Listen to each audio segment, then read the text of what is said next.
준우야. 제발 소리 내면 안 돼. 여기서 들키면 우리 둘 다 죽는 거야. 자정이 넘은 시각, 비바람이 몰아치는 저택 뒷마당에 좁은 개구멍을 한 여인이 기어나갑니다. 가정부 옥수는 잠든 아기를 포대기로 꽁꽁 싸매 업은 채 주인의 유산을 품에 넣고 차가운 빗속으로 몸을 날렸습니다. 다음 날 아침 세상은 그녀를 주인의 은혜를 원수로 갚고 아이까지 납치해 달아난 인면수심 유괴범이라 부르며 손가락질하기 시작했습니다.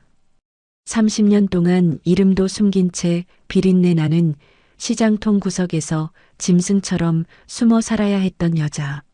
하지만 그녀의 갈라진 손등에는 누구도 상상하지 못한 소름 돋는 진실이 숨겨져 있었습니다. 아들에게조차 살인범의 자식이라는 대못을 박으면서까지 지키려 했던 그날 밤의 진짜 비밀은 과연 무엇이었을까요? 사연 시작 전 이 감동적인 이야기가 궁금하시다면 구독과 좋아요를 눌러주시고 어디서 듣고 계신지 댓글 남겨주시면 그곳으로 행복이 가득하시길 바라겠습니다. 평창동 꼭대기 안개에 쌓인 웅장한 저택 안은 새벽부터 분주한 소리로 가득합니다. 하늘바이오의 박호성 회장 저택에서 일하는 정옥수는 오늘도 얼음장 같은 찬물에 손을 담그며 거실 바닥을 닦고 있습니다. 정옥순의 손등은 사계절 내내 독한 세제와 찬물에 시달려 논바닥처럼 갈라지고 지문마저 닳아 없어졌습니다. 박호성 회장이 계단을 내려오다 정옥순의 붉게 부어오른 손을 가만히 내려다보았습니다. 박호성이 정옥순의 손을 조심스럽게 잡아 올리며 말했습니다. 정 아주머니, 이 손이 이게 뭡니까? 내 마음이 다 아프네요. 정옥순이 당황하며 손을 뒤로 감추려 애쓰며 대답했습니다. 아이고, 회장님. 일하다 보면 다 그런 거죠. 어서 출근 준비하셔야죠. 박호성이 곁에 서 있던 비서에게 손짓을 하며 소리쳤습니다. 가서 당장 제일 좋은 방한 장갑이랑 약 좀 가져와요. 사람 손이 이 지경이 되도록 일을 시키면 어떡합니까? 잠시 후 박호성이 직접 정옥순의 손에 연고를 발라주고 장갑을 끼워주며 부드럽게 웃었습니다. 이거 끼고 하세요. 우리 집 지켜주는 귀한 분인데 몸 상하면 안 되죠. 정옥순이 고개를 숙인 채 눈시울을 붉히며 작게 을조렸습니다. 회장님, 저 같은 사람한테 이렇게까지 해주시니 정말 고맙습니다. 평생 잊지 않을게요. 오후가 되자 박호성의 아내 윤선아가 정옥순을 주방으로 불렀습니다. 윤선아가 김이 모락모락 나는 미역국을 정옥순 앞에 놓으며 말했습니다. 오늘 아주머니 생일이라면서요? 내가 솜씨는 없지만 직접 끓여봤어요. 어서 앉아서 들어요. 정옥순이 깜짝 놀라며 숟가락을 들지 못하고 대답했습니다. 사모님, 제가 끓여드려야 하는데 어떻게 사모님? 저 정말 감사합니다. 윤선아가 정옥순의 어깨를 토닥이며 다정하게 웃었습니다. 아주머니가 우리 준우를 친자식보다 더 예뻐해 주는데 이 정도도 못하겠어요? 우린 식구잖아요. 정옥순이 국물 한 숟가락을 입에 넣더니 참았던 눈물을 툭 떨어뜨리며 말했습니다. 사모님, 저 정말 죽을 때까지 이 집에서 은혜 갚으며 살게요. 우리 준우 도련님은 제가 목숨 걸고 지키겠습니다. 저녁이 되자 저택의 정원에는 박호성의 동생 박상규가 화려한 수입차를 끌고 나타났습니다. 박상규가 거실로 들어와 형 박호성에게 소리치며 인사를 건넸습니다. 형님, 나왔어. 이번에 새로 나온 신약 연구 자료는 좀 어때? 나랑 같이 사업 크게 한번 벌여보자니까. 박호성이 서류 가방을 챙기며 박상규를 향해 엄하게 말했습니다.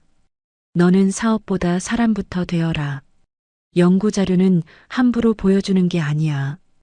그리고 술 좀 적게 마셔. 박상규가 옥순을 훑어보며 비릿한 미소를 짓고는 박호성에게 대꾸했습니다. 형님은 참 깐깐하기도 해. 그나저나 저 식모는 아직도 여기 있네. 형님도 참 사람 보는 눈 없으셔. 정옥순이 박상규의 시선을 피하며 주방으로 몸을 숨겼습니다. 박상규가 정옥순의 뒷모습을 노려보며 혼잣말로 중얼거렸습니다. 저 옆편네 왠지 맘에 안 드네. 언젠가 한꺼번에 치워버려야지. 밤이 깊어지자 박호성이 지하실 서재로 정옥순을 조용히 불렀습니다. 박호성이 비밀 금고를 가리키며 낮은 목소리로 정옥순에게 말했습니다. 정 아주머니, 혹시 나한테 무슨 일이 생기면 이 금고 안의 물건들을 반드시 지켜주세요. 아주머니만 믿습니다. 정옥순이 박호성의 진지한 표정에 긴장하며 대답했습니다. 회장님, 갑자기 왜 그런 말씀을 하세요? 무서워지려 합니다. 박호성이 실버 넥타이 핀 하나를 만지작거리며 정옥순의 눈을 똑바로 쳐다보았습니다. 세상에 믿을 놈 하나 없다지만 아주머니만큼은 내 진심을 알아줄 거라 믿어요. 여기 번호는 아주머니만 알고 계세요. 정옥순이 고개를 깊게 숙이며 떨리는 목소리로 약속했습니다. 제 목숨이 붙어있는 한 회장님이 맡기신 것들, 그리고 준우 도련님은 절대로 포기하지 않겠습니다. 다음 날 아침 박호성과 윤선아는 신약 발표회를 위해 서둘러 차에 올라탔습니다. 정옥순이 준우를 안고 대문 밖까지 나와 부부를 배웅했습니다. 윤선아가 창문을 내리고 정옥순에게 손을 흔들며 외쳤습니다. 아주머니, 우리 금방 다녀올게요. 준우 우유 잘 챙겨주세요. 정옥순이 준우의 작은 손을 흔들며 환하게 웃으며 대답했습니다. 걱정 마세요, 사모님. 조심히 다녀오세요. 하지만 부부의 차가 멀어질수록 정옥순의 가슴 속에는 알 수 없는 불안감이 먹구름처럼 밀려왔습니다. 정옥순이 준우를 가슴에 꽉 안으며 혼잣말로 기도했습니다. 제발 아무 일 없어야 할 텐데. 회장님, 사모님, 무사히 돌아오세요. 그날 밤 세차게 쏟아지는 빗소리를 뚫고 정옥순의 휴대전화가 날카롭게 울렸습니다. 정옥순이 전화를 받자마자 얼굴이 하얗게 질리며 바닥에 주저앉았습니다. 수사관의 딱딱한 목소리가 수화기를 통해 흘러나왔습니다. 박호성 회장님 차량이 고속도로에서 전복되었습니다. 두 분 다 현장에서 숨지셨습니다. 정옥순이 수화기를 떨어뜨린 채 텅 빈 거실을 바라보며 절규했습니다. 안 돼. 이럴 리가 없어. 회장님, 사모님. 정옥순의 처절한 울음소리가 저택 안을 가득 채웠고 잠들어 있던 준우가 깨어나 자지러지게 울기 시작했습니다. 비바람에 흔들리는 창문 너머로 박상규의 검은 차가 저택 정문을 향해 서서히 들어오고 있었습니다. 박상규가 비에 젖은 구두 소리를 요란하게 내며 저택 거실로 걸어 들어왔습니다. 박상규가 손수건으로 눈물을 찍어내며 박호성 회장의 영정사진 앞에 무릎을 꿇고 통곡하기 시작했습니다. 박상규가 바닥을 내리치며 서럽게 울부짖었습니다. 형님, 이게 도대체 무슨 일이야? 어떻게 형님 부부를 한꺼번에 데려가실 수 있어? 옆에 서 있던 변호사가 박상규의 어깨를 잡으며 조심스럽게 위로를 건넸습니다. 사장님, 기운 차리십시오. 지금 사장님까지 쓰러지시면 남겨진 준우 도련님은 어떡합니까? 박상규가 눈물이 그렁그렁한 눈으로 변호사를 올려다보며 대답했습니다. 준우? 그래, 우리 준우가 있었지. 내가 준우를 내 자식처럼 키울 거요. 형님이 남긴 유일한 핏줄인데 내가 무슨 수를 써서라도 지켜야지. 박상규가 비서에게 고개를 돌리며 낮은 목소리로 물었습니다. 준우는 지금 어디 있어? 안방에서 잘 자고 있는 거 확실해? 비서가 허리를 90도로 숙이며 박상규에게 보고했습니다. 예, 사장님. 가정부 아주머니가 돌보고 있습니다. 별다른 동태는 없습니다. 정옥순이 복도 모퉁이 어둠 속에서 숨을 죽인 채 박상규의 가식적인 통곡을 지켜보고 있었습니다. 정옥순은 박상규의 울음소리가 들릴 때마다 온몸에 소름이 돋아 벽을 짚고 버텼습니다. 옥순은 박상규가 자리를 비운 사이 지하실 계단을 소리 없이 내려가 금고 앞에 섰습니다. 옥순이 박호성이 알려준 번호를 누르고 금고를 열더니 그 안에 든 실버 넥타이 핀과 연구 노트를 마치 제 물건인 양품 안 깊숙이 쑤셔 넣었습니다. 정옥순이 서늘한 눈빛으로 금고 안을 확인하며 혼잣말로 속삭였습니다. 이게 있으면 이제 누구도 나를 무시 못해. 준우도 이 물건들도 다 내가 가질 거야. 겉으로 보기에 옥순의 행동은 주인의 재산을 가로채는 영락없는 배신자의 모습이었습니다. 정옥순은 다시 준우의 방으로 올라가 자는 아이를 보았습니다. 옥순이 잠든 준우를 포대기로 조심스럽게 감싸며 아이의 뺨을 어루만졌습니다. 옥순이 준우의 귓가에 간절함이 가득 담긴 목소리로 속삭였습니다. 준우야, 이제 이 아줌마가 내 엄마다. 너를 위해서라면 나는 악마가 되어도 좋아. 우리 꼭 살아야 한다. 정옥수는 감시가 소홀한 저택 뒷마당 개구멍을 향해 비바람을 뚫고 도둑처럼 기어나갔습니다. 다음 날 아침 저택은 준우의 실종으로 인해 발칵 뒤집혔습니다. 박상규가 텅 빈 아이방에서 주저앉아 머리를 쥐어뜯으며 절규했습니다. 옥순이 그년이, 내가 그렇게 믿고 식구처럼 대했던 그년이 어떻게 준우를 데려갈 수 있어. 박상규가 달려온 경찰들에게 멱살을 잡힐 듯 매달리며 소리쳤습니다. 빨리 찾아주세요. 우리 준우, 그리고 형님의 유품들까지 다 들고 튀었습니다. 그녀는 인면수심의 악마예요. 언론은 일제히 은혜를 원수로 갚은 유괴범 정옥순에 대해 대대적으로 보도하기 시작했습니다. 전 국민이 옥순의 사진을 보며 침을 뱉었고 옥순은 강원도행 트럭 짐칸에서 아이를 품에 꼭 안은 채 그 소식을 들었습니다. 옥순이 자지러지게 우는 준우의 입을 조심스럽게 막으며 애틋한 눈빛으로 말했습니다. 준우야, 괜찮아. 엄마가 여기 있어. 이제 내 아버지는 강석훈이라는 사람이야. 우리 둘이서만 행복하게 살자. 강원도 오지의 낡은 폐가에 도착한 정옥수는 준우를 방바닥에 내려놓고 서둘러 불을 지폈습니다. 준우가 낯선 환경에 겁을 먹고 칭얼거리자 옥순이 얼른 아이를 가슴에 안고 다독였습니다. 옥순이 준우의 젖은 발을 자신의 가슴팍에 품어온기를 불어넣으며 말했습니다. 무서워하지 마라. 엄마가 옆에 있잖니. 누가 물어봐도 너는 내 아들 강준우라고 해야 한다. 알겠지? 준우가 옥순의 품속으로 파고들자 옥순은 아이의 이마에 입을 맞추며 눈물을 흘렸습니다. 옥순은 지문이 다 닳아버린 갈라진 손등으로 자신의 눈물을 닦으며 창밖을 내다보았습니다. 정옥순이 품속에서 챙겨온 실버 넥타이 핀을 꺼내보며 결연한 의지를 담아 중얼거렸습니다. 회장님, 죄송해요. 준우는 이제 제 아들입니다. 제가 이 아이를 세상에서 가장 평범하고 안전하게 키울 겁니다. 박상규는 서울에서 거액의 현상금을 걸며 우리 준우를 돌려달라고 방송에서 오열했습니다. 세상은 옥순을 추악한 범죄자로 박상규를 비운의 피해자로 기억하며 30년의 긴 침묵이 시작되었습니다. 하지만 그 어두운 폐가 안에서 옥순은 준우를 위해 자신의 모든 것을 내던질 준비를 하고 있었습니다. 강원도 소도의 깊은 산골, 새벽 안개가 채 가시기도 전에 옥순은 갈라진 손등에 반창고를 덕지덕지 붙인 채 산비탈을 기어 올랐습니다.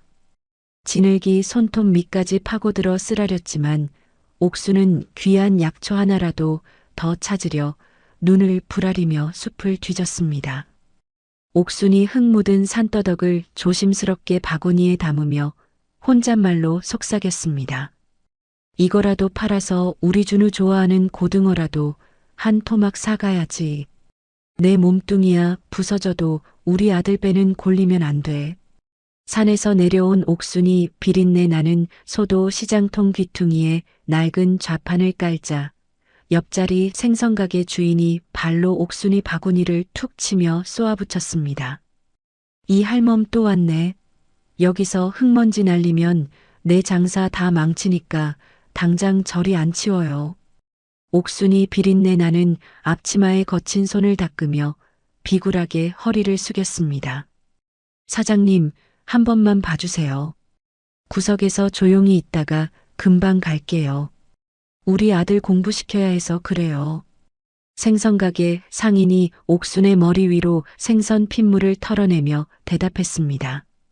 공부는 무슨, 옛날 뉴스 보니까 애 데리고 도망친 유괴범들이 저렇게 산속에 숨어 산다던데 딱 그 짝이구먼. 재수 없으니까 당장 꺼져요. 옥수는 젖은 머리카락을 조용히 쓸어 올리며 바닥에 떨어진 약초들을 하나하나 주워 담았습니다. 옥순이 시장에서 얻어온 찬밥과 생선 대가리를 소중하게 품고 낡은 폐가로 돌아왔습니다. 폐가 문을 열자마자 옥수는 시장에서의 비굴했던 표정을 지우고 세상에서 가장 자애로운 미소를 지어 보였습니다. 옥순이 준우의 머리를 쓰다듬으며 다정하게 물었습니다. 준우야, 엄마 왔어. 오늘 혼자 무섭지 않았니? 엄마가 우리 아들 좋아하는 고등어 사왔단다. 준우가 옥순의 갈라진 손등을 자기 작은 손으로 꼭 잡으며 대답했습니다. 엄마, 손이 왜 이렇게 더 터졌어요? 나 고등어 안 먹어도 되니까 엄마 약부터 사서 발라요. 옥순이 준우를 품에 꼭 안고 눈시울을 붉히며 나직하게 말했습니다. 엄마는 하나도 안 아파. 우리 준우가 맛있게 먹는 것만 봐도 엄마는 배가 부르단다. 어서 밥 먹. 옥수는 구수한 참기름 냄새가 진동하는 비빔밥을 준우 앞에 놓아주고는 정작 자신은 시큼한 김치 한 조각에 물 한 사발로 끼니를 때웠습니다. 밥을 먹고 난 준우가 옥순이 시장에서 구해다 준 낡은 과학 잡지를 읽으며 눈을 반짝였습니다. 옥수는 그 모습을 지켜보다가 문득 박 회장의 영민했던 얼굴이 겹쳐 보여 가슴이 철렁 내려앉았습니다. 옥순이 준우의 책을 뺏어 덮으며 단호한 목소리로 말했습니다. 준우야, 이런 거 너무 열심히 하지 마라.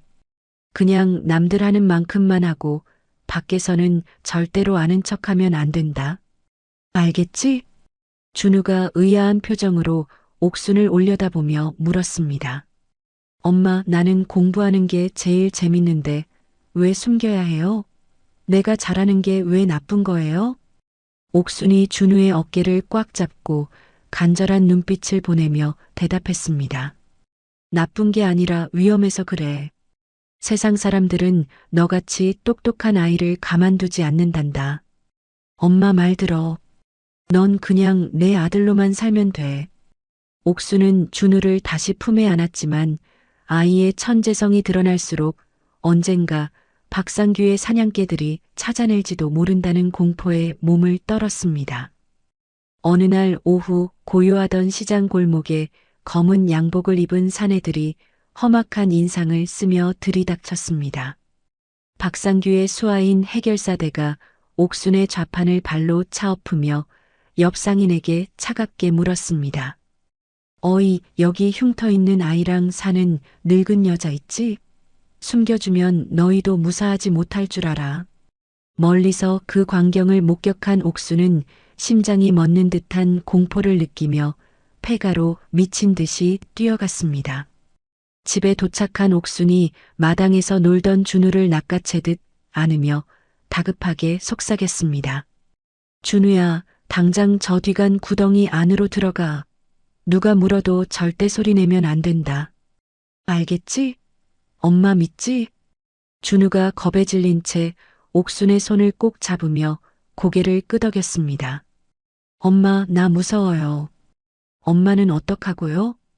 옥순이 준우를 구덩이 속에 밀어넣고 뚜껑을 닫으며 간절하게 대답했습니다. 엄마는 괜찮아. 넌 절대 나오면 안 된다. 내 목숨을 걸고 널 지킬 거니까. 해결사들이 폐가 마당으로 들어오자 옥수는 머리를 풀어 헤치고 마당 바닥에 앉아 흙을 씹기 시작했습니다. 옥순이 침을 흘리며 허공을 향해 손을 휘저으며 미친 여자 연기를 했습니다. 해결사대가 옥순의 머리채를 잡아 올리며 험악하게 물었습니다. 이 할멈 뭐야? 진짜 미친 거야?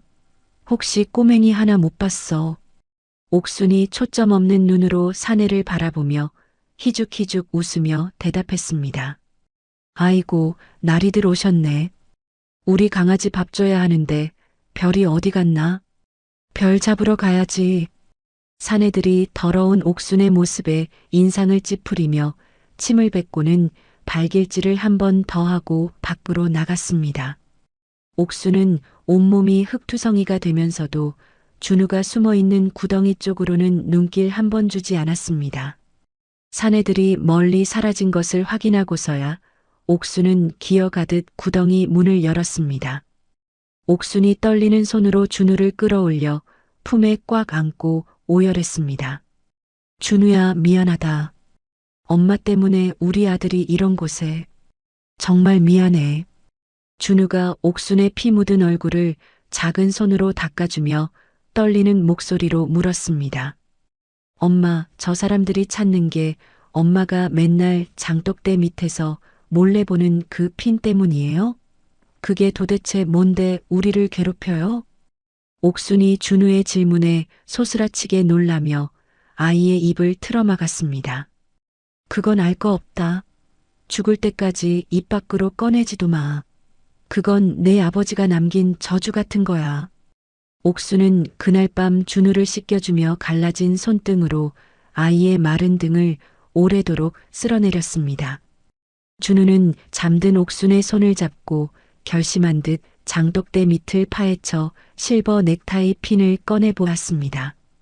달빛 아래 반짝이는 핀에는 하늘바이오라는 로고가 선명했고 준우는 처음으로 옥순이 숨기는 거대한 진실의 정체를 의심하기 시작했습니다. 세월은 야속하게 흘러 어느덧 10수년이 지났지만 강원도 소도 시장통의 공기는 여전히 차갑고 비린내만 가득했습니다. 옥순은 이제 백발이 성성한 노인이 되었고 갈라진 손등은 더 깊은 주름과 굳은 살로 덮여 마치 오래된 고목 껍질 같았습니다. 옥순이 시장 바닥에서 약초 비누를 정리하며 옆자리 상인에게 조심스럽게 말을 건넸습니다. 세댁, 오늘 장사는 좀 어때요? 우리 아들 이제 곧 서울로 대학 가는데 등록금 보태려면 비누 한 장이라도 더 팔아야 할 텐데 걱정이네요. 옆자리 상인이 귀찮다는 듯 고개를 돌리며 대답했습니다. 할멈네 아들 공부 잘한다고 소문이 자자하던데 서울까지 보내면 돈이 한두 푼 들겠어요? 유괴범 소문 도는 그런 집에서 아들은 참 용하게 키웠네. 옥순이 바닥을 내려다보며 붉게 부어오른 손으로 비누를 닦으며 말했습니다. 소문이야 사람들이 하는 소리고요. 우리 준우는 세상에서 제일 착한 아들이에요. 그거면 됐죠. 옥수는 시장 사람들의 수군거림을 방패 삼아 30년의 세물을 견뎠지만 가슴 속에는 늘 시한폭탄 같은 불안이 도사리고 있었습니다. 그 시각 서울의 하늘바이오 회장실에서는 박상규가 서류를 집어 던지며 비서에게 소리치고 있었습니다. 박상규가 핏발선 눈으로 비서를 노려보며 외쳤습니다. 아직도 못 찾았다고? 그 식모년이랑 조카놈이 증발이라도 했단 말이냐? 내 기술이 지금 바닥을 보이는데 연구 노트가 어디 있는지 알아내야 할 거 아니야.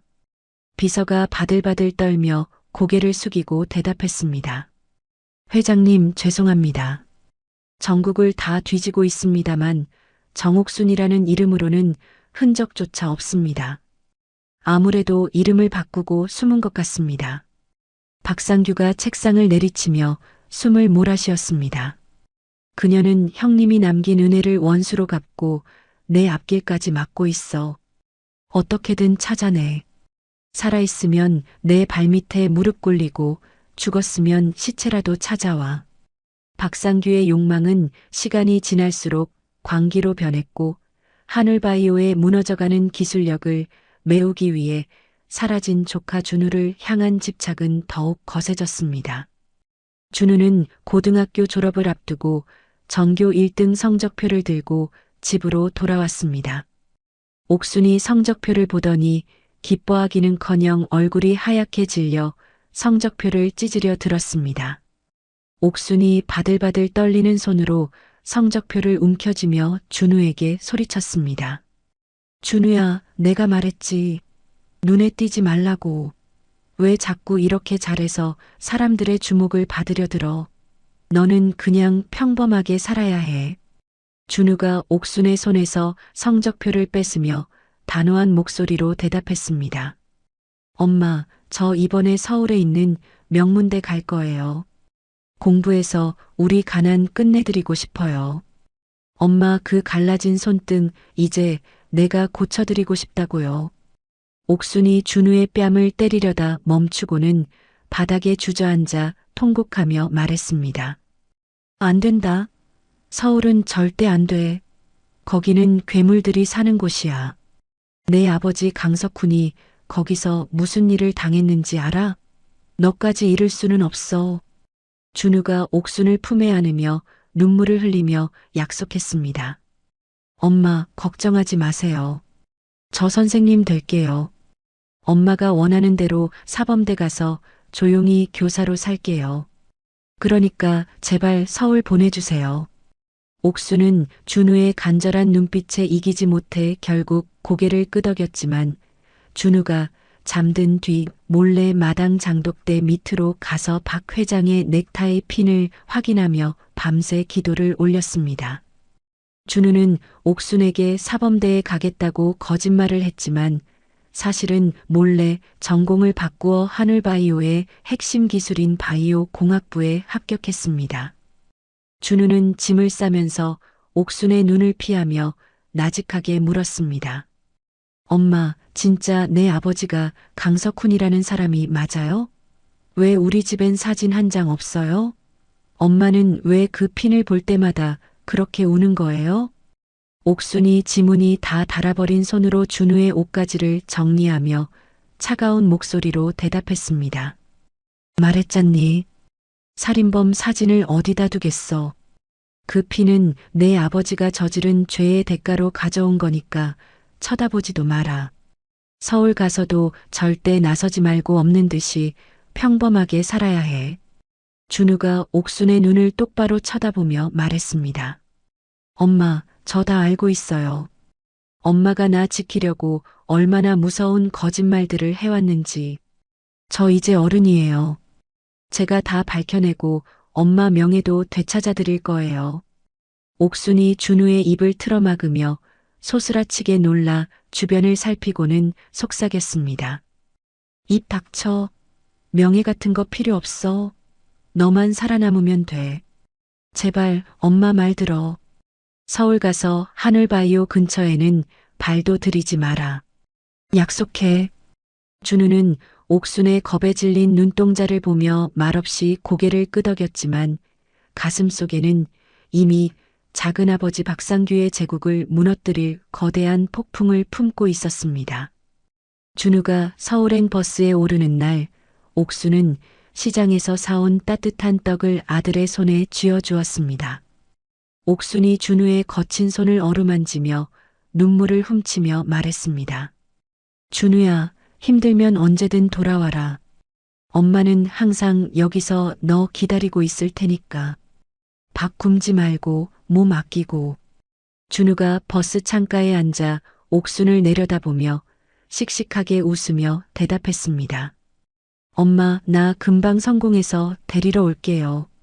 이제 그 퉁퉁 붓고 갈라진 손 더 이상 고생 안 하시고 편히 살게 해드릴 거예요. 사랑해요, 엄마.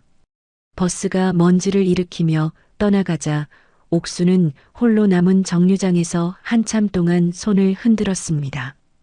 옥순이 멀어지는 버스를 보며 갈라진 손등으로 입을 막고 혼잣말로 의조렸습니다. 회장님, 우리 준우가 드디어 서울로 갑니다.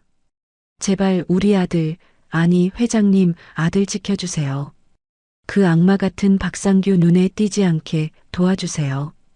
옥수는 비틀거리는 걸음으로 다시 시장 좌판으로 향했고 준우는 서울의 화려한 빌딩 숲을 향해 가방 속 깊이 숨긴 넥타이 핀의 정체를 밝히기 위한 긴 여정을 시작했습니다. 그것은 30년 동안 참아온 침묵의 끝이자 하늘바이오를 뒤흔들 거대한 복수의 시작이었습니다. 서울 한복판에 우뚝 솟은 하늘바이오 연구소의 복도는 숨막히는 침묵과 함께 하얀 조명만이 서늘하게 흐르고 있었습니다.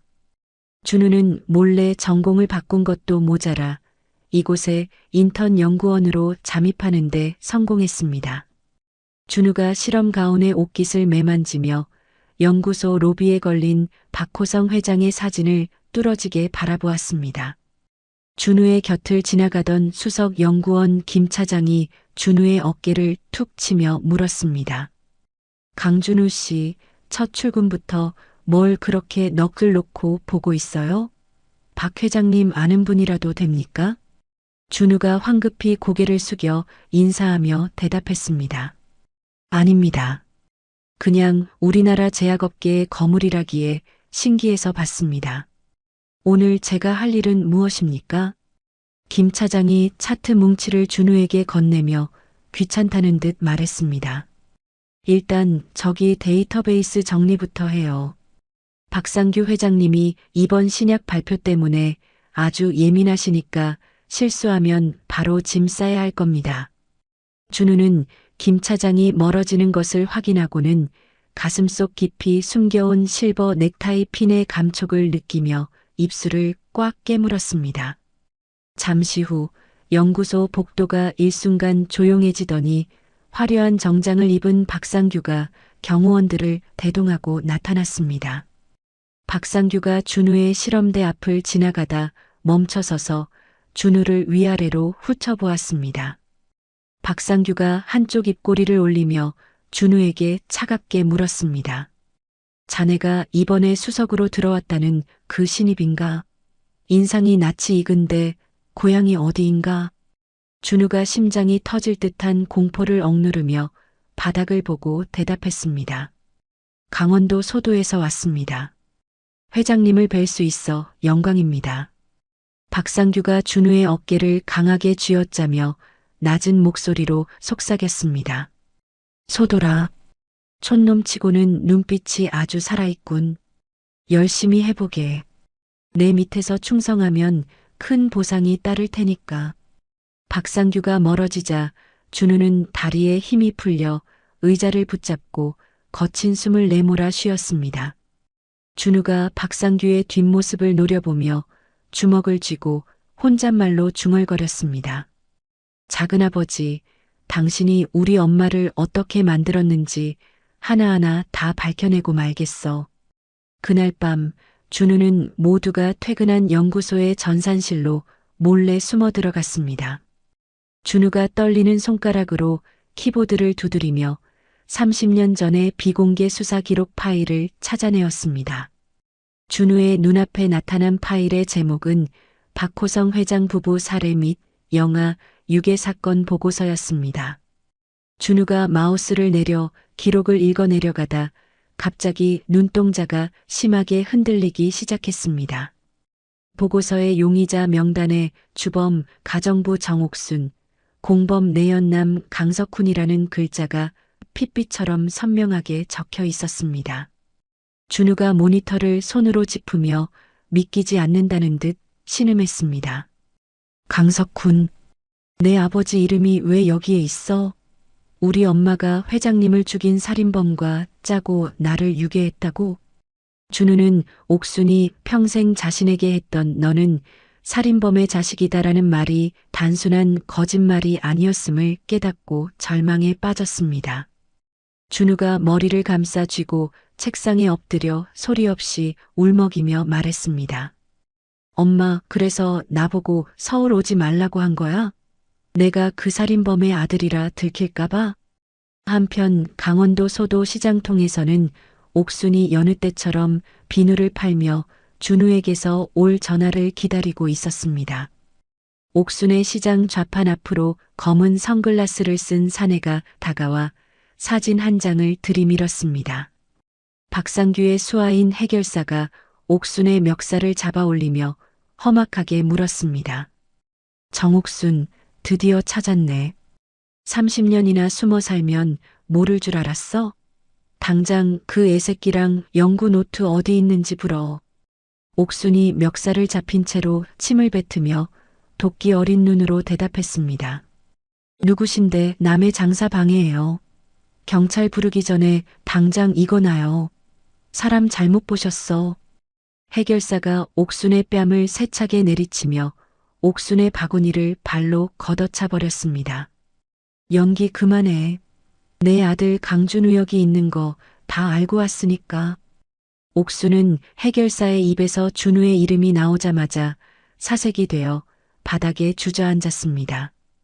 옥순이 사내의 가랑이를 붙잡고 울먹이며 간절하게 애원했습니다.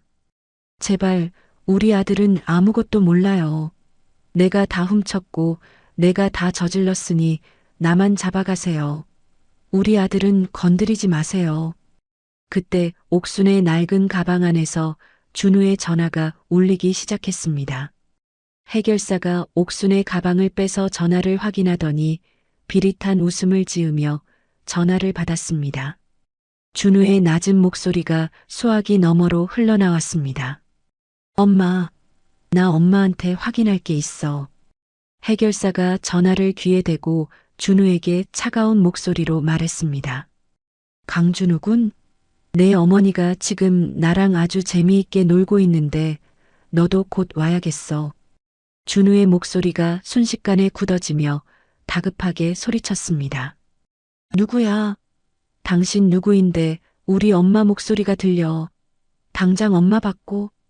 해결사가 옥순의 입을 막으며 준우에게 마지막 경고를 남기고 전화를 끊어버렸습니다. 내일 아침까지 하늘바이오 회장실로 와. 아니면 내 엄마 시체라도 보게 될 테니까.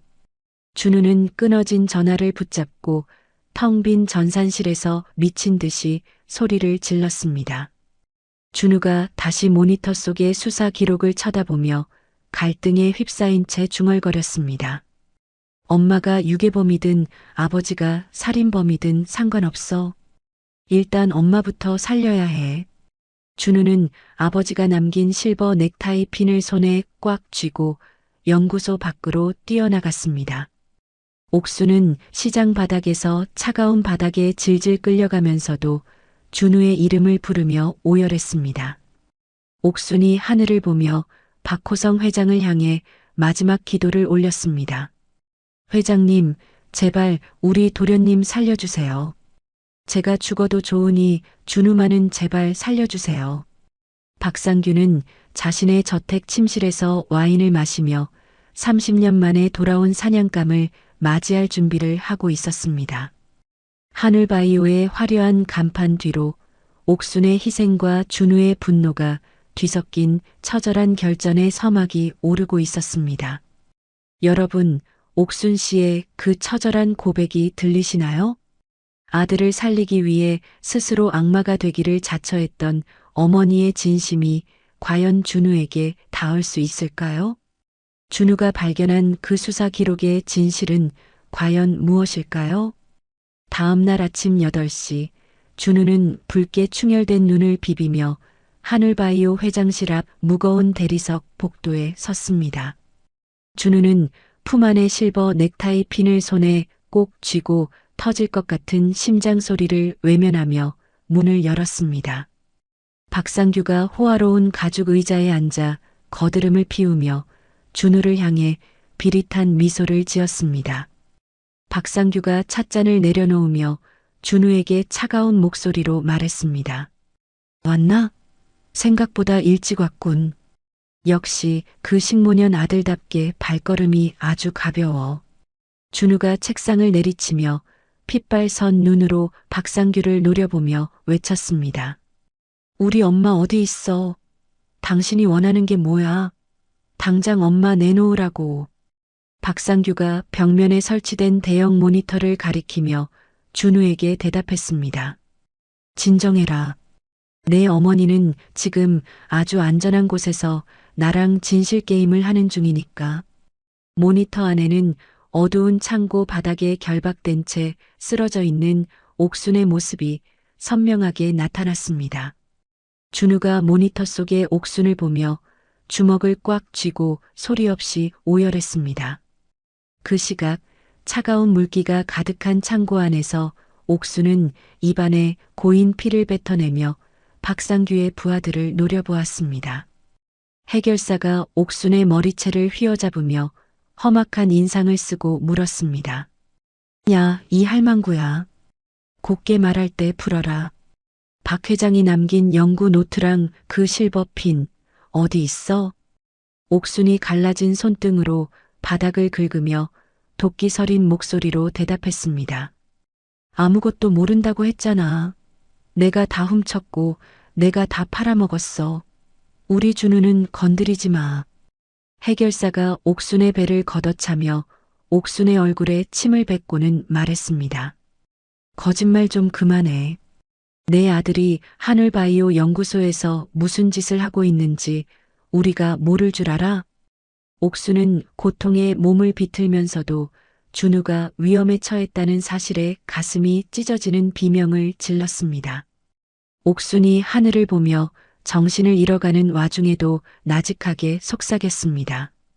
회장님, 제발 우리 도련님 좀 살려주세요. 제가 죽어서라도 그 죄 다 받겠습니다. 다시 회장실로 화면이 바뀌자 박상규가 준우에게 서류 뭉치를 던지며 차갑게 웃었습니다. 박상규가 담배 연기를 준우의 얼굴에 뿜으며 말했습니다. 이거 읽어봤지? 내 엄마 정옥수는 우리 형님 부부를 죽인 살인범 강석훈의 내연녀이자 공범이야. 준우가 서류를 바닥에 내팽개치며 박상규에게 대들며 소리쳤습니다. 거짓말이야. 우리 엄마가 그럴 리 없어. 당신이 조작한 거잖아. 박상규가 서랍에서 낡은 카세트 테이프 하나를 꺼내 틀며 준우에게 대답했습니다. 조작이라고? 그럼 내 엄마 목소리도 조작인지 들어보렴. 테이프에서는 옥순의 울먹이는 목소리가 흘러나왔습니다. 내가 다 했습니다. 준우도 내가 데려갔어요. 제발 살려주세요. 준우는 테이프 속 옥순의 목소리를 듣는 순간 다리에 힘이 풀려 주저앉아 머리를 쥐어뜯었습니다. 준우가 바닥을 주먹으로 치며 절망 섞인 목소리로 울부짖었습니다. 아니야. 그럴 리 없어. 엄마가 왜? 도대체 왜 그런 거야? 박상규가 주저앉은 준우의 곁으로 다가와 준우의 턱을 잡아 올리며 말했습니다. 억울하니? 억울하면 증명해봐. 내 아버지가 죽인 내 형님의 기술을 내가 완성해 오면 내 엄마는 살려주마. 준우가 박상규의 손을 거칠게 쳐내며 증오가 가득한 눈으로 박상규를 올려다보았습니다. 당신이 원하는 게 그거였어? 우리 아버지 이름을 더럽히고 엄마를 죄인으로 만들어서 나를 이용하려는 거냐고. 박상규가 준우의 뺨을 가볍게 툭툭 치며 비릿한 미소를 짓고는 대답했습니다. 똑똑한 놈은 역시 말귀를 빨리 알아들어서 좋군. 오늘 밤까지 신약 기술의 오류를 잡아와. 아니면 내 엄마는 살인범의 죗값을 치러야 할 테니까. 박상규가 회장실을 나가자 준우는 혼자 남은 공간에서 옥순이 평생 자신에게 했던 거짓말들을 떠올렸습니다. 준우가 갈라진 손등으로 눈물을 닦으며 가방 속의 연구 노트를 꺼내 들었습니다. 준우가 연구 노트의 첫 장에 적힌 박호성 회장의 글씨를 손으로 쓸어내리며 중얼거렸습니다. 엄마, 정말 엄마가 이분을 죽게 만든 거야? 내가 정말 살인범의 아들이라면 나는 어떻게 살아야 해? 준우는 떨리는 손으로 연구소 메인 서버에 접속하여 박상규가 명령한 작업을 시작했습니다. 하지만 준우의 머릿속에는 옥순이 시장에서 비린내 나는 앞치마를 두르고 웃어주던 모습만 맴돌았습니다. 준우가 키보드를 미친 듯이 두드리며 결심한 듯 나직하게 말했습니다. 만약 엄마가 죄인이라 해도 나는 엄마 아들이야. 박상규, 당신이 원하는 대로 순순히 당해주지는 않겠어. 준우는 기술을 완성하는 대신 하늘바이오의 모든 데이터를 파괴할 수 있는 비밀 프로그램을 심기 시작했습니다. 한편 창고에 갇힌 옥수는 해결사들이 준우를 위협하러 떠난 사이 묶인 밧줄을 이빨로 물어뜯으며 탈출을 시도했습니다. 옥순의 입술에서 피가 터져 나왔지만 옥수는 오직 준우의 이름만 부르며 밧줄을 갈가댔습니다. 옥순이 갈라진 손으로 바닥을 짚고 일어서려다 다시 쓰러지며 소리 없이 오열했습니다. 준우야, 도망쳐. 제발 이 지옥 같은 곳에서 도망쳐서 평범하게 살아줘. 박상규의 집무실 시계는 냉정하게 흘러가고 있었고 준우와 옥수는 각자의 자리에서 서로를 지키기 위한 마지막 사투를 준비하고 있었습니다. 준우의 손끝에서 시작된 분노의 암호들이 하늘바이오의 심장을 향해 서서히 퍼져나가기 시작했습니다. 착하게 살면 복이 온다는 말이 무색하게 옥순 씨와 준우에게는 너무나 가혹한 시련이 찾아왔습니다. 살인범의 아들이라는 낙인을 찍고 준우를 이용하려는 박상규의 악행은 과연 어디까지 이어질까요? 평생을 바쳐 지켜온 아들에게 유괴범이자 살인범으로 오해받게 된 옥순 씨의 가슴은 얼마나 찢어질까요? 이들의 처절한 진심이 밝혀지고 가슴 시원한 반전이 일어나기를 함께 응원해 주세요. 다음 날 오전 박상규의 화려한 집무실 문이 거칠게 열리며 준우가 숨을 몰아쉬며 들어왔습니다. 박상규가 거만하게 의자에 등을 기대고 앉아 입가에 비릿한 미소를 띄우며 말했습니다. 어서 와라, 강준우. 아니, 이제는 박준우라고 불러줘야 하나? 얼굴색이 아주 안 좋구나. 준우가 떨리는 손으로 가방을 꽉 쥐며 박상규를 향해 쏘아붙였습니다. 우리 엄마 어디 있어? 당신이 시키는 대로 신약 오류 다 고쳐왔으니까 당장 엄마 내놓으라고. 박상규가 손가락으로 벽면의 비밀문을 가리키자 경호원들에게 끌려 나온 옥순이 바닥에 힘없이 쓰러졌습니다. 준우가 바닥에 쓰러진 옥순에게 달려가 그녀를 안으며 울먹이는 목소리로 외쳤습니다. 엄마, 정신 좀 차려봐요. 나왔어. 준우가 왔다고요. 옥순이 부은 눈을 간신히 뜨고 준우의 얼굴을 어루만지며 힘겹게 대답했습니다. 도련님, 여기 왜 왔어요? 어서 도망가요. 이 사람은 악마예요. 박상규가 옥순의 말을 끊으며 조롱 섞인 웃음을 터뜨렸습니다. 도련님? 하긴 30년 동안 유괴한 애를 자기 자식처럼 키우느라 고생 많았겠어. 정옥순. 박상규가 준우의 곁으로 다가와 옥순의 머리채를 잡아 올리며 잔인하게 물었습니다. 준우야, 너도 이제 진실을 알아야지? 이 여자가 내 부모를 죽인 살인범 강석훈의 여자고 널 납치한 유괴범이라는 사실 말이야. 준우가 박상규의 손을 거칠게 쳐내며 증오가 가득한 눈으로 쳐다보았습니다. 그만해. 우리 엄마가 그럴 리 없어.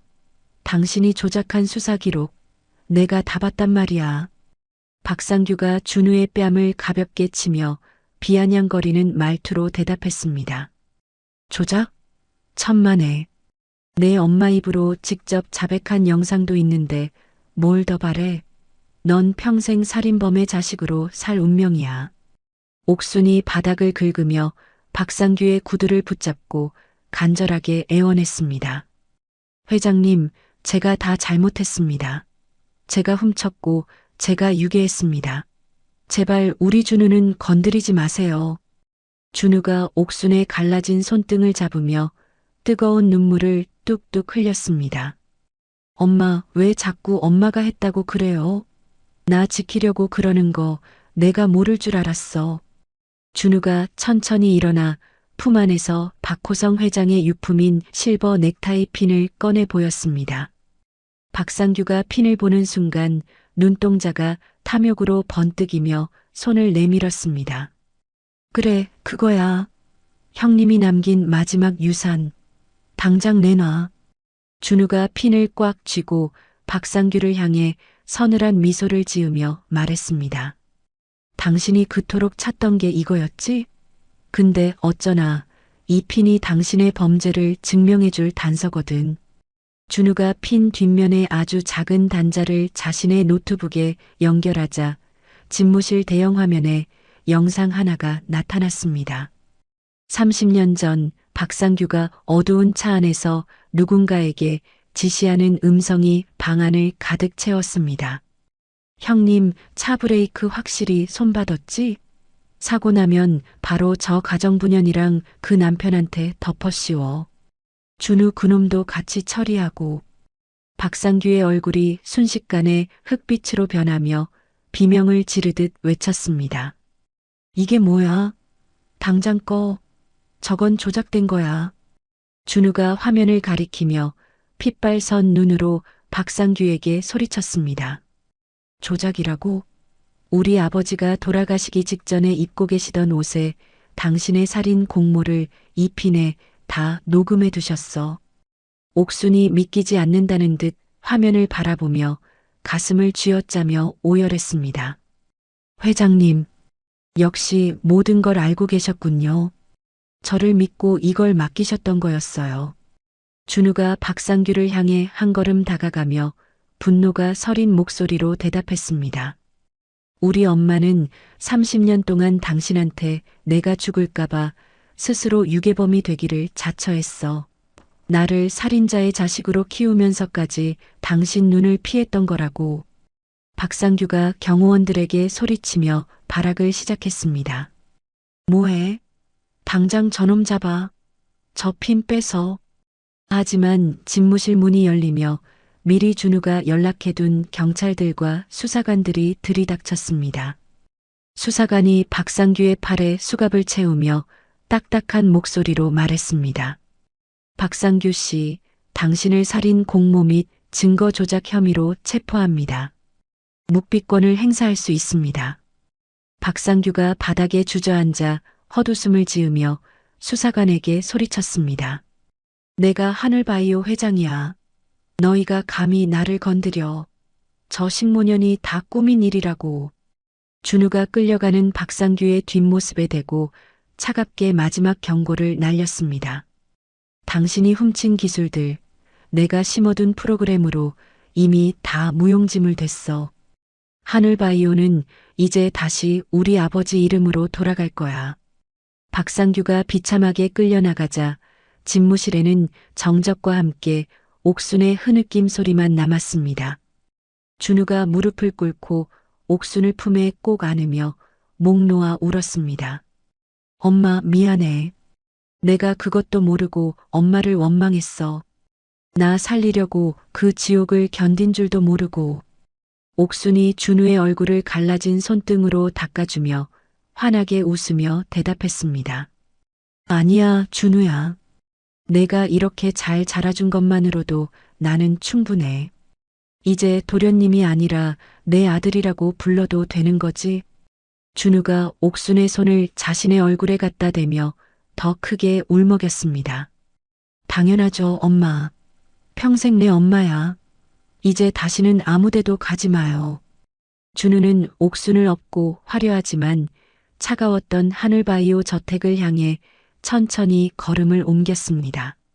집무실 창가로 비치는 햇살이 옥순의 백발을 따스하게 비추었고 30년의 긴 침묵이 마침내 기적 같은 반전으로 끝을 맺고 있었습니다. 옥순의 갈라진 손등은 더 이상 부끄러운 흉터가 아니라 한 생명을 지켜낸 세상에서 가장 고귀한 훈장이었습니다.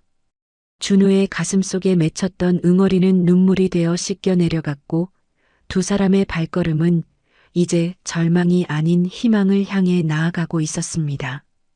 피보다 진한 것은 은혜를 아는 진심이라는 말, 오늘 옥순 씨의 희생을 통해 다시 한번 느낍니다.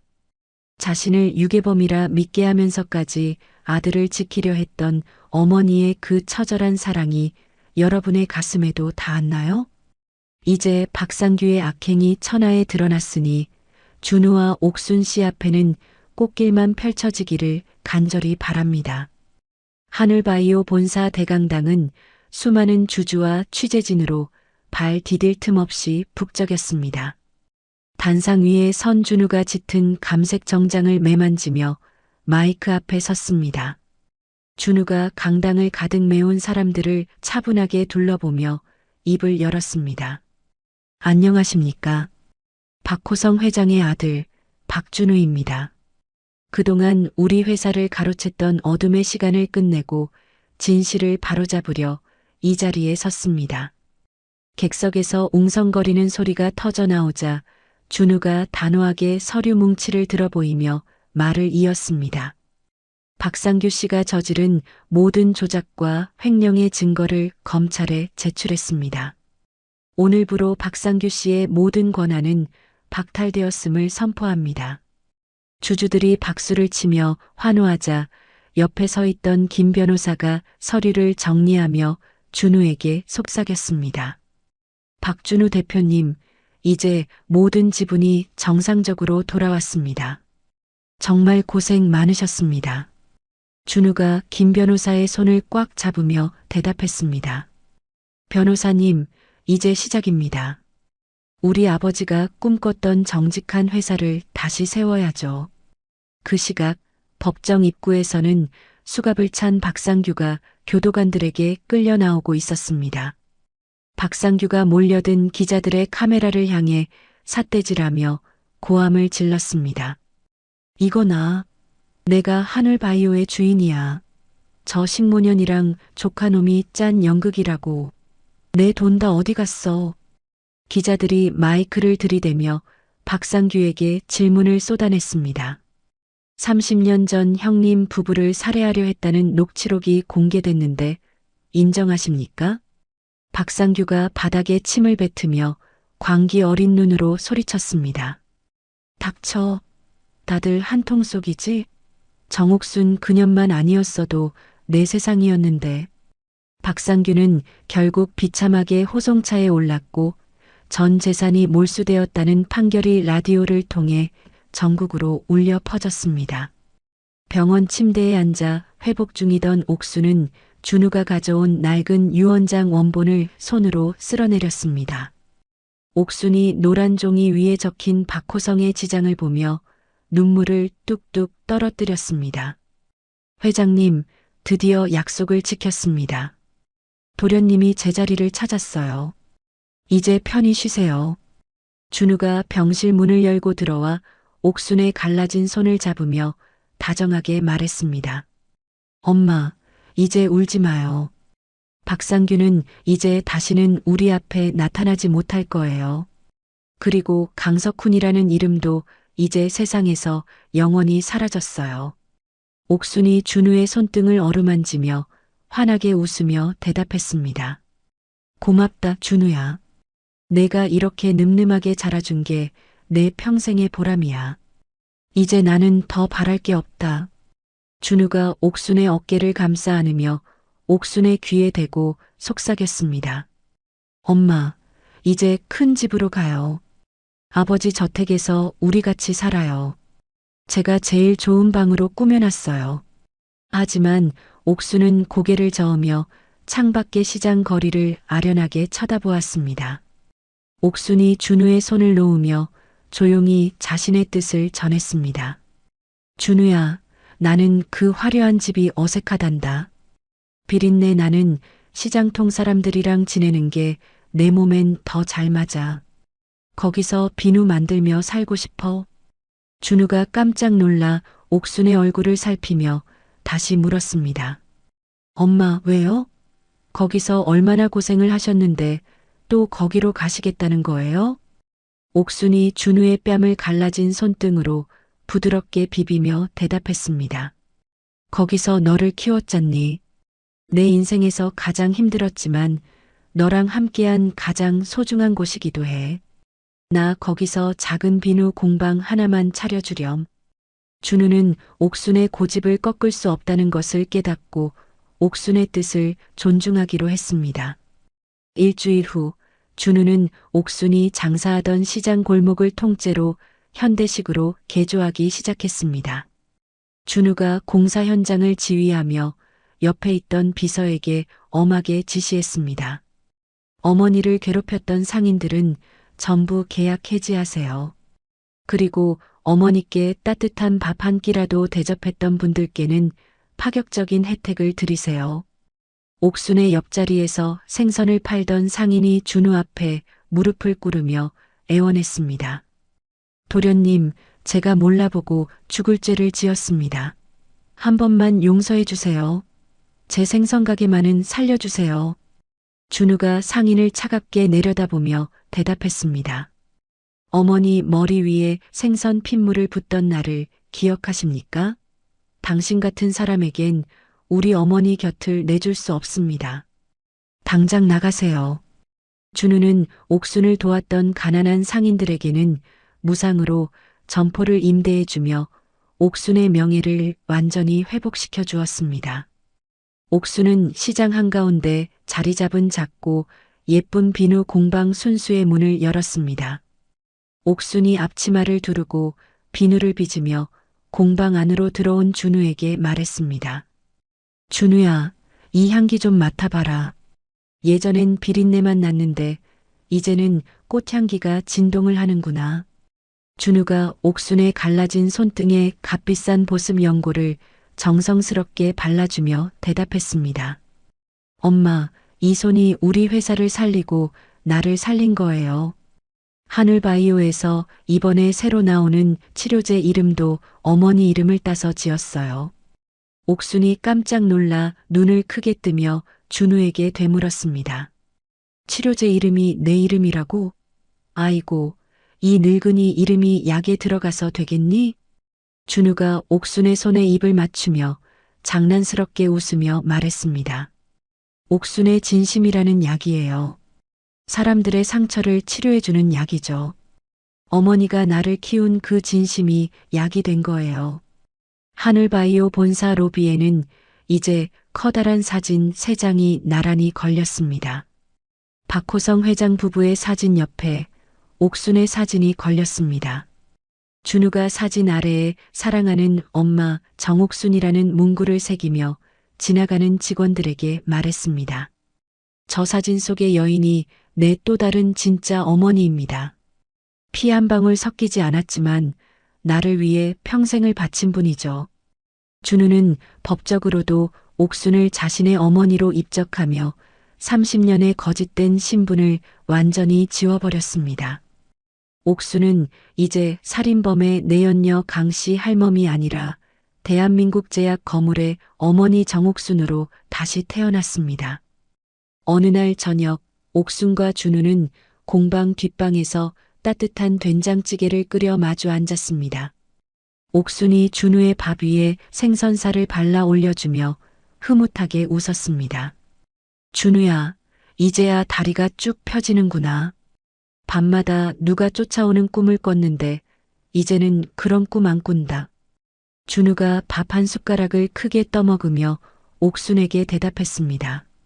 엄마, 이제 도망치지 않아도 돼요. 내가 엄마 지켜줄 테니까. 우리 이제 행복한 일만 생각해요. 옥순이 준우의 든든한 어깨를 보며 갈라진 손등으로 눈물을 훔치고는 고개를 끄덕였습니다. 두 사람의 웃음소리가 시장 골목을 타고 은은하게 퍼져나갔고 가문과 신분을 뛰어넘은 위대한 사랑의 기적이 마침내 완성되었습니다.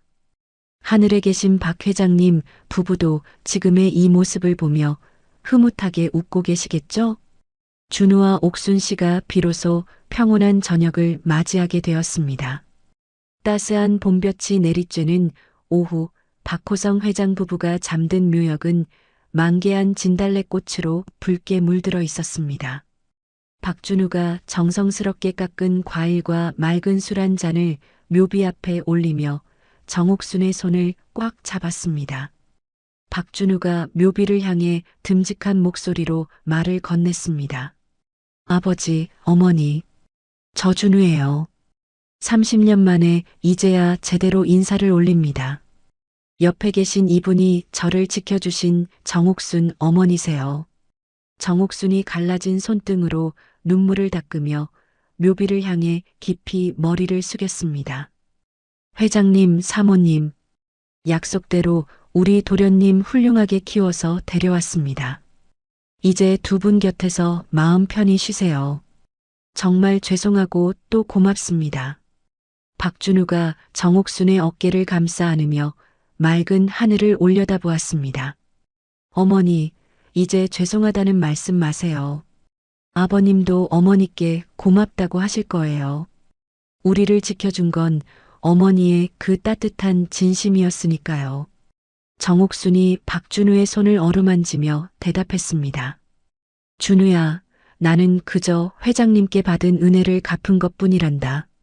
내가 이렇게 번듯하게 자라준 게 나한테는 가장 큰 상이야. 그 시각 교도소의 차가운 시멘트 바닥에 앉아 있는 박상규는 초점 없는 눈으로 허공을 보고 있었습니다. 박상규가 낡은 죄수복 소매를 만지작거리며 옆에 앉은 동료 수수자에게 중얼거렸습니다.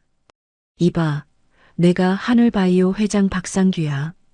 내가 만든 신약이 전 세계를 뒤흔들었다고. 너희가 감히 나를 이렇게 대접해. 옆에 있던 수감자가 박상규를 한심하다는 듯 쳐다보며 침을 뱉고 대답했습니다. 이 영감탱이 또 시작이네. 당신이 회장이면 나는 대통령이다. 조용히 밥이나 처먹어. 이제 당신 인생 끝났어. 박상규가 바닥을 내리치며 소리를 질렀습니다. 아니야. 그럴 리 없어. 정옥순 그 식모년이 다 가져간 거야. 내 돈, 내 회사, 내 명예 다 내놓으라고. 박상규는 평생 모은 재산이 모두 몰수되어 피해자들에게 돌아갔다는 소식에 매일 밤 피눈물을 흘리며 미쳐가고 있었습니다. 권력을 위해 형제를 배신했던 박상규에게 남은 것은 서늘한 감방의 냉기와 평생 씻을 수 없는 범죄자의 낙인뿐이었습니다. 하늘바이오 본사 강당에서는 옥순 복지재단의 설립 기념식이 열리고 있었습니다. 박준우가 단상에 올라와 마이크를 잡고 환하게 웃으며 내빈들을 맞이했습니다. 오늘 이 자리는 우리 어머니 정옥순 여사님의 뜻을 받들어 소외된 이웃들을 돕기 위해 마련되었습니다. 어머니가 시장통에서 비누를 팔며 가르쳐 주신 나눔의 가치를 실천하겠습니다. 정옥순이 화려한 한복을 차려입고 맨 앞줄에 앉아 쑥스러운 듯 고개를 숙였습니다. 옆에 앉은 시장 상인이 정옥순의 손을 잡으며 부러운 목소리로 말했습니다. 옥순 형님, 아니 이제 정 회장님이라고 불러야 하나? 세상에 이렇게 출세할 줄 누가 알았겠어. 정말 대단해. 정옥순이 인자한 미소를 지으며 상인에게 대답했습니다. 회장님은 무슨, 나는 그냥 비누 굽는 옥순이야. 우리 아들이 나 생각해서 해준 일인데 내가 시장 식구들 있겠어? 다 같이 잘 살아야지. 박준우가 단상에서 내려와 정옥순에게 꽃다발을 건네며 모든 사람 앞에서 선포했습니다. 어머니의 갈라진 손등이 하늘바이오의 시작이었습니다. 이제 그 손을 제가 평생 따뜻하게 잡아드리겠습니다. 기념식이 끝나고 저녁이 되자 박준우와 정옥순은 오랜만에 평창동 옛 저택의 정원을 거닐었습니다.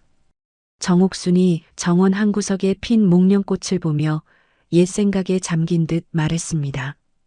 준우야, 30년 전에 여기서 너를 포대기에 업고 도망치던 날이 생각나는구나. 그땐 비바람이 얼마나 거세던지 정말 무서웠단다. 박준우가 정옥순의 주머니에서 낡은 방한 장갑 하나를 꺼내 보이며 대답했습니다. 엄마, 이거 아버지가 처음 주셨던 그 장갑이죠? 엄마가 이 장갑을 30년 동안 간직하고 계신 줄 몰랐어요. 정옥순이 장갑을 소중하게 손에 끼워보며 촉촉해진 눈으로 대답했습니다. 이 장갑이 나를 버티게 했단다. 회장님이 나 같은 사람을 식구로 봐주셨던 그 마음이 이 장갑에 다 담겨 있거든. 그래서 힘들 때마다 이 장갑을 보며 견뎠어. 박준우가 정옥순의 장갑 낀 손을 자신의 뺨에 대며 떨리는 목소리로 말했습니다. 엄마, 이제 더 이상 도망치지 않아도 돼요. 이 집도, 이 정원도, 그리고 나도 다 엄마 거예요. 이제 우리 여기서 행복하게만 살아요. 정옥순이 박준우를 품에 안고 등을 토닥이며 환하게 웃었습니다. 그래, 준우야. 이제야 내 발이 땅에 닿는 것 같구나. 시장 비린내도 안 나고 꽃향기만 가득하니 참 좋다. 두 사람의 그림자가 노을 지는 정원 위에 길게 늘어지며 평화로운 풍경을 만들어냈습니다. 박준우는 정옥순을 위해 마련한 새 비단신을 옥순의 발에 직접 신겨주며 말했습니다. 엄마, 이 신발 신고 저랑 전 세계 좋은 곳 다 구경 다녀요. 그동안 못 보신 거 제가 다 보여드릴게요. 정옥순이 새 신발을 내려다보며 어린아이처럼 기뻐하며 대답했습니다. 아이고, 신발이 참 곱기도 해라. 준우야, 나는 너랑 이렇게 걷는 것만으로도 세계 여행 다 한 기분이야. 박준우와 정옥수는 서로의 손을 꼭 잡고 저택의 계단을 한 걸음씩 천천히 올라갔습니다. 박호성 회장 부부의 사진이 걸린 거실에는 이제 세 사람의 웃음꽃이 피어나는 듯 따뜻한 기운이 감돌았습니다. 정옥수는 주방으로 들어가 박준우가 제일 좋아하는 된장찌개를 끓이기 시작했습니다. 보글보글 찌개 끓는 소리가 집안 가득 퍼지자 박준우가 주방 문턱에 기대어 행복한 미소를 지었습니다. 엄마, 냄새만 맡아도 기운이 나요. 역시 우리 엄마 손맛이 최고야. 정옥순이 국자를 들고 뒤를 돌아보며 밝은 목소리로 대답했습니다. 어서 씻고 나와라. 우리 아들 배고프겠다. 밥 한 그릇 뚝딱 비워야 한다. 가정부라는 이름으로 시작해 유괴범이라는 오명을 견디고 마침내 진정한 어머니가 된 정옥순의 위대한 여정은 그렇게 완성되었습니다. 피보다 진한 것은 사랑이며 그 사랑은 세상의 어떤 악행도 이겨낸다는 진리를 우리는 보았습니다. 정옥순 씨의 갈라진 손등은 이제 아픔의 흔적이 아니라 승리의 훈장이 되어 우리 가슴 속에 영원히 남을 것입니다. 박준우 씨와 정옥순 씨가 만들어갈 하늘바이오의 새로운 미래가 더욱 밝게 빛나기를 진심으로 기원합니다. 그동안 이들의 가슴 아픈 사연과 기적 같은 반전을 함께 지켜봐 주시고 응원해 주신 모든 분께 깊은 감사를 드립니다. 여러분의 따뜻한 관심이 옥순 씨의 마지막 눈물을 닦아주는 큰 힘이 되었습니다. 진심은 배신하지 않는다는 희망을 품고 저희는 여기서 인사를 드립니다. 끝까지 시청해 주셔서 진심으로 감사합니다. 구독과 좋아요로 이 감동적인 마무리를 함께 축하해 주세요. 감사합니다.